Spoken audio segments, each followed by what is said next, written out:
Following Seoul National University medical professors set to engage in a mass resignation next week regarding the medical reform standoff, other medical professors could possibly follow suit. The government expresses serious concern, saying this would put patients at risk. A South Korean national is in detention in Russia after being arrested on reported espionage charges. Moscow has detained several foreign nationals over the past year, but it's the first time that a South Korean national has been detained. With the general election less than a month away, election campaigning kicks into high gear in Korea. Tonight, we take a look at how deepfakes can be a threat to democracy and what's being done to address that. It's March 12, 2024. This is Newscenter. Good evening. Thank you for joining us. I'm Yoon Jung-min.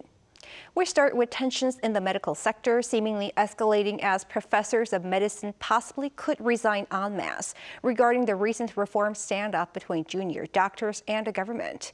Against this backdrop, the health minister has met resisting trainees behind a closed door for the first time since the conflict began. Shin Se-byuk has the latest. The ongoing standoff between the government and junior doctors may be about to escalate as medical professors are apparently planning to join the protest. This comes after all professors of medicine at Seoul National University announced on Monday their intention to resign en masse next Monday unless the government addresses the mass walkout by trainee doctors. In a briefing on Tuesday, Health Minister Cho Kyu-hong expressed deep concern over the decision, saying it would put patients at risk. We express grave concerns over the collective decision by medical professors at Seoul National University because it threatens the lives and health of patients.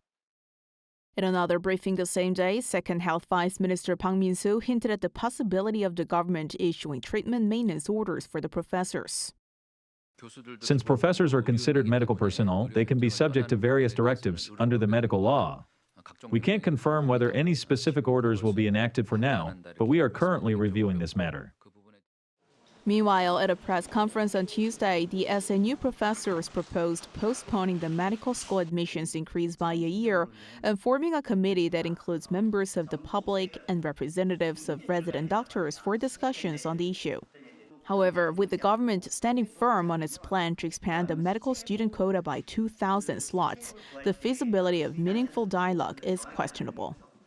The Medical Professors Association of Korea will also meet this Thursday to discuss a range of issues, including the mass boycott of classes by medical students, as well as a potential unified response by the faculty. Separately, 5 leading hospitals in Seoul are also setting up meetings to examine the possibility of joint action, signaling a broader wave of protest within the healthcare community. To mitigate against the current medical staff shortages, the Ministry of Health and Welfare has deployed 158 personnel, 20 military doctors, and 138 doctors from public health centers to seriously affected hospitals. The health ministry also plans to deploy around 200 more public health doctors by next week. Additionally, the nation's health minister met with trainee doctors for the first time on Monday. Details of the meeting, whom he met, or what was discussed were not disclosed, but the government has pledged to fully commit to dialogue going forward. As of Monday, the government has sent advance notices of license suspensions to over 5,500 trainee doctors who have not returned to their posts despite a return-to-work order. Shin Se-byuk, Arirang News. Meanwhile, the government has unveiled a new plan to increase financial support for smaller specialty hospitals to address the problem of patients often flocking to major hospitals, a cause of greater disparity. It'll also revamp related systems so that more specialists can be hired than trainees. Choi Soo-young reports. The government's plan is to change the current medical insurance system based on hospital size. During a cabinet meeting on Tuesday, Prime Minister Han Duck-soo announced the measures to increase financial support for smaller specialty hospitals. Currently, hospitals in South Korea are categorized into primary small clinics, secondary specialty hospitals, and tertiary comprehensive hospitals. Han stated that the government will calculate insurance fees paid based on the medical capabilities of each hospital, not based on their size, to normalize the current healthcare system, which relies heavily on junior doctors. He said the current system gives the largest 5 hospitals in Seoul more support regardless of their actual medical performance or achievements. Some small, specialized hospitals currently treat patients with severe problems at the same level as tertiary comprehensive hospitals. The government aims to reduce excessive dependence on junior doctors and is moving forward to establish an effective medical system. Moreover, the Ministry of Health and Welfare will strengthen its assessments in hiring medical personnel for new medical institutions, doubling the number of specialists compared to trainee doctors. The inconvenience in the medical field due to the departure of trainee doctors reflects a distorted reality that overly relies on them. In top-tier hospitals, the proportion of trainee doctors is about 40% and is abnormal when compared to countries such as the United States and Japan, where it's around 10%.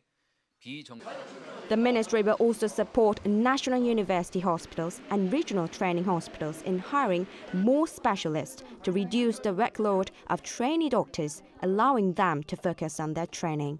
It added that for specialists, long-term contracts will be promoted over the current customary practice of 1-year short-term contracts to stabilize their employment environments. The government will hold a meeting on reforming the healthcare system, including discussions on increasing insurance fee payments and expanding the employment of specialists. Choi Soo-hyung, Arirang News. Shifting gears, an umbrella U.S. intelligence agency says North Korea will continue to pursue its nuclear capabilities while trying to pursue the goal of achieving international acceptance as a nuclear power, potentially with the help of Russia. Our North Korean affairs correspondent Kim Jong-sil takes a closer look. What is going on in North Korean leader Kim Jong-un's mind, and what are his plans for the future? The U.S. Office of the Director of National Intelligence said in its annual threat assessment report that Kim has no intention of giving up his nuclear program, which he perceives to be a guarantor of regime security and national pride. It said North Korean leader Kim Jong-un will continue to pursue nuclear and conventional military capabilities that threaten the United States and its allies, which will enable periodic aggressive actions as he tries to reshape the regional security environment in his favor. It also detailed the recent rapprochement between Pyongyang and Moscow, saying Kim probably hopes that he can use his burgeoning defense ties with Russia to pursue his goal of achieving international acceptance as a nuclear power. A senior official at South Korea's Ministry of Unification told reporters on Tuesday that North Korea's ambition of being a nuclear state is, quote, a vain dream. The official added Seoul will continue to push forward with its policies to dissuade Pyongyang from continuing with its nuclear program. Experts say the report shrewdly incorporates the North's perception of the international community. The final goal for North Korea is for the international community to give up on its double standards, that it cannot pursue policies that ban North Korea from being a nuclear power. Regarding the assessment that the North may want to use its ties with Russia to achieve that goal, the experts said it won't happen anytime soon. From Russia's perspective, although cooperation with the North is important, it will be difficult to blatantly accept the North's claim, as Russia considers it a privilege to maintain the NPT as a nuclear power state. Both experts said Kim's goal may depend on further developments between Washington and Moscow. Kim Jong-sil, Arirang News. Russia's state media says that a South Korean man was arrested earlier this year and is currently being detained on charges of spying. Moscow has been detaining several foreign nationals since its invasion of Ukraine, but it's the first such case to be reported involving a South Korean national. Our foreign affairs correspondent Bae Yoon-ji has more. Russia has detained a South Korean man on suspicions of espionage. The state-run media outlet TASS news agency reported late on Monday night that the man, identified as Bae Kwon-sun, was arrested in Vladivostok earlier this year, for handing over classified information to foreign intelligence agencies. Peg reportedly moved from China to Vladivostok in January, where he was arrested by the Russian Federal Security Service a few days after his arrival. In late February, he was transferred to Moscow and is being held in custody at Lefortovo prison. Seoul's foreign ministry said Tuesday that it has been providing consular assistance since it became aware of the arrest. But it refused to comment further on any details, including why he was arrested and when the South Korean government was notified of the matter. Our government has been communicating with Russia so that our citizen can safely return home to his family as soon as possible. Sources in Vladivostok have reportedly told South Korean local media outlets that Peg was a religious worker and that he had been indirectly supporting North Korean laborers working in Russia, helping them escape. This is the first reported case involving a South Korean national, but it's just the latest in a series of arrests of foreigners made by the Russian authorities since the start of the war in Ukraine. American Wall Street Journal reporter Evan Gershkovich was detained last March on espionage charges. And another journalist, Alsu Kurmasheva, who holds U.S. and Russian citizenship, was also arrested for spreading, quote, false information about the Russian military. This latest detention has sparked concerns that it could worsen already strained relations between South Korea and Russia. Peunji, Arirang News.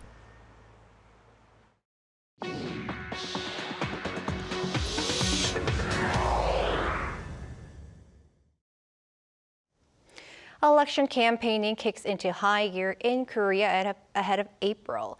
Today, both ruling and main opposition parties launched their own campaign committees for this high-stakes election.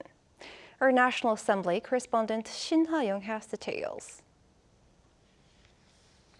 With just a month left until the general election, both the ruling and opposition parties have formed their election campaign committees. The ruling People Power Party's interim leader Han Dong-un will serve as its committee's chief chairman. According to a party announcement on Tuesday, the co-chairpersons of the committee are the PPP's floor leader Yoon Jae-ok, former lawmaker Na Kyung-won, former land minister Won Hee-ryong, and current lawmaker An Chol-soo. The PPP emphasized the importance of winning in metropolitan areas including Seoul, Gyeonggi-do Province, and Incheon, stating that the co-chairpersons are expected to lead these areas to victory. A control room to respond to election-related situations will commence operations on Wednesday. In the meantime, the main opposition Democratic Party of Korea on the same day also launched its campaign committee to oversee its election strategy and campaign. Operating under a so-called top three system, the committee is led by the DP leader Lee Jae-myung alongside former party leader Lee Hae-chan and former Prime Minister Kim Boo-kyung. The four key themes are defined as innovation, integration, public participation, and judgment of the Yoon administration. After opening a ceremony on Tuesday, the committee held its first meeting. While emphasizing the importance of integration to overcome turbulence within the party regarding candidate selection, the committee appealed to voters for support in the upcoming general election. Shin Ha-young, Arirang News. So as we heard, it's now less than a month left to go until the general election. This means making the process fair and justice matters the most as always.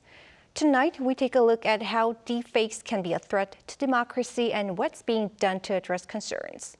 Our political correspondent Lee Si-hoo joins me in the studio. Welcome, Si-hoo. Hi, Jung-min. So Si-hoo, tell us more about deepfake technology, why and how it's a threat.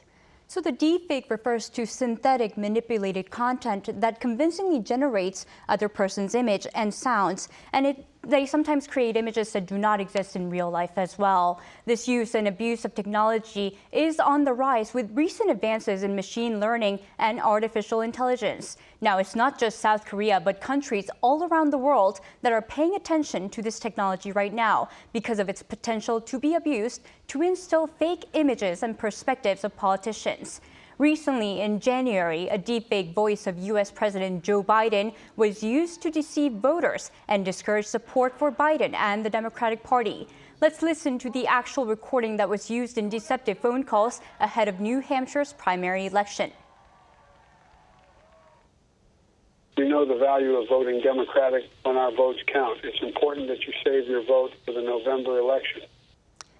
And South Korea is not immune from these kinds of manipulation either. While not exactly AI-generated deepfake, a manipulated video showing a fake President Yoon Suk-yeol's speech surfaced on social media last month. And unfortunately, there may be more examples of abuse as we get closer to the election. Well, no wonder why people are saying seeing is not believing anymore. Then how are we responding to this deepfake content? Right, so back in December, the National Assembly actually revised what's called the State Public Officials Act to ban the misuse of deepfakes in election campaigns. And beginning in January, all campaign efforts using deepfakes have been banned. The National Election Commission has formed a nearly 60-person monitoring team with AI experts in the private sector. Tech giants Naver, Kakao, SK Communications, and others recently adopted a joint declaration to prevent deepfake abuse. The Korea Internet Corporations Association, of which these companies are members, said that the companies will work together to quickly detect and respond to deepfake technology during the election. Now, this follows a voluntary accord signed last month by global big tech companies pledging to fight deceptive AI-generated content interfering with elections going around the world. 20 tech companies, including Amazon, Google, and Microsoft, during the Munich Security Conference, vowed to work together to combat deepfake content to safeguard what they call the integrity of electoral processes. And Shihu, I hear the Korean police is gearing up to do more to detect deceptive content. Right. The National Office of Investigation, which is under the National Police Agency, actually recently developed a new software program to better detect deepfakes during the election. It differs from existing programs in that it's optimal for detecting mimicry of South Korean features. Listen in. Most existing models were produced overseas and consist of Western-oriented data. For this reason, there was a problem of poor detection rates for images synthesized for Koreans. The software developed this time has greatly improved the detection rate for Koreans by learning various data related to Koreans. The police say that they will continue to advance their detection tools not only for the election, but also for other crimes. And there must be additional efforts from the public. Right. So a professor I spoke to who studies AI security and ethics says that there must be more that needs to be done by the public as well. Listen into what he said. The problem is that some enthusiastic supporters may use deepfakes and other supporters spread them rapidly. This is more dangerous in a day or two before election day because the victim of deepfake news has no time to rebuttal. He says that the voters, when faced with new content, should pause for a few seconds and ask themselves whether it's real or not. In the age of AI, it is becoming increasingly difficult to distinguish between what is real and what is fake. We need to be more vigilant about deepfakes and take a firm stance against the illegal users of deepfakes. Such a public debate may help clarify and minimize legal sanctions. Professor Kim highlighted that timely prevention is key, especially during the general elections, where the results can change just by some 100 votes in certain districts. Right. Thank you for your report today, Shihu. Thank you.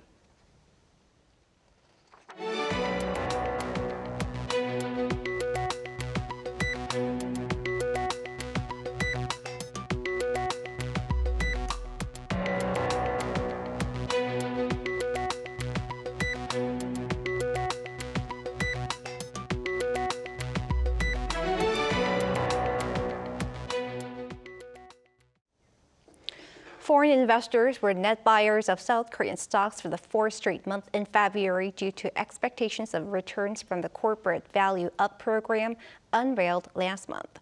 According to the Financial Supervisory Service on Tuesday, overseas investors bought a total net value of over 7 trillion won, roughly $5.6 billion of shares in Korean listed firms last month. This was the largest amount in about 11 years. In addition, the financial regulators said foreign investors held nearly $582 billion in stocks, amounting to over 28% of the market capitalization as of the end of February. South Korea's leading chip makers Samsung Electronics and SK Hynix have stopped selling their old chip-making equipment. According to the Financial Times on Monday, it's come to light that Samsung and SK have been storing used equipment in warehouses since 2022 instead of selling it. This comes after the U.S. imposed export controls on China and urged its allies to heighten restrictions as well. China is the largest buyer of this type of equipment that's used to produce chips for cars or repurposed into machines that makes less advanced chips. The companies are reportedly also wary of going against Western sanctions on Moscow, as some Chinese buyers have been selling to Russia. Cultural exchanges can often be a good way to build friendship between people from different countries. It's in line with this that a group of Harvard students have come to South Korea to experience unique culture while sharing their passion for music with Koreans. Our Ian has the story. 100 Harvard students have come to South Korea. During their 10-day trip, the students stopped off at Jinkwansa Temple, a Buddhist temple located in Seoul. Monks describe Jinkwansa Temple as a place where prayer and practice cultivate happiness and wisdom, a true sanctuary for the mind. Jinkwansa is over 1,000 years old and is located to the west of Bukhansan Mountain. Students got to learn about the temple's history and watch an annual ritual which is also a designated national cultural heritage called the Suryukje, a ceremony for water and land. While learning about Korean temple cultural practices such as tea drinking, the students took a brief pause to meditate. I'm so happy to be here at the temple. It was very relaxing in the morning. We have a very busy schedule, so it's so nice to even get to meditate for a few minutes. I'm really happy to be around nature as well. We've been in Seoul for a few days. It's very concrete pavement, and I love being around the trees and the grass now.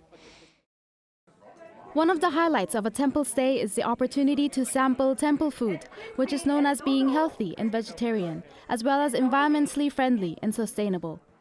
From preparation to consumption, every step in the temple is a daily practice. I think the experience was so intimate. Last time I came, I went to the markets and the street life, and it was really overwhelming, but this is overwhelming in a really different way. The students, who are also members of the Harvard Radcliffe Orchestra, will be performing concerts across the country during their stay. When the mind is harmonious and at peace, music resonates even more beautifully. That's why it's important for musicians to find ways to cleanse and regulate their inner selves. With their minds and bodies revitalized, up next for the Harvard Radcliffe Orchestra is their first concert at Lotte Concert Hall in Seoul on Wednesday evening. 이은희, Arirang News.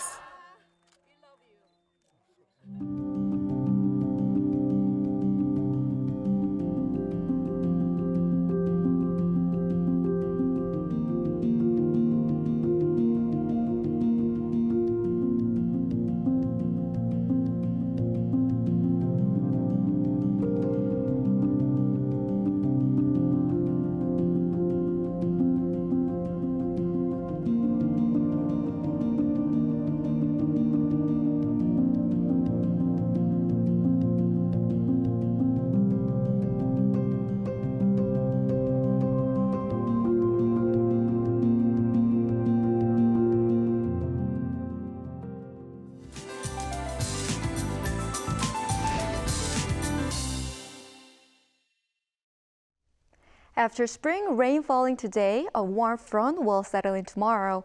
This will keep weather conditions on the milder side for the next few days.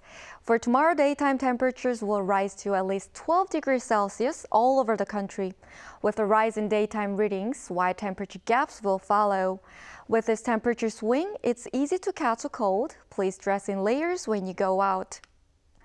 Smoke from overseas is expected to gradually flow into western parts of the country from tonight after the rain stops today. Mild spring weather will continue from tomorrow until late in the week, but air quality is likely to continue to worsen. Expect air quality to be at bad levels of ultrafine dust in the Seoul metropolitan area. You need to take good care of your respiratory health. Tomorrow morning will not be as warm as today. 춘천에 -3, 대전 0 degrees. However, daily highs will jump to 14 in Daejeon, Daegu, Gyeongju, and Busan, 15 degrees Celsius. Temperatures are expected to rise to 16 degrees in Seoul later this week. However, there's rain forecast on Jeju Island during the weekend. That's all for Korea. Here are the weather conditions around the world.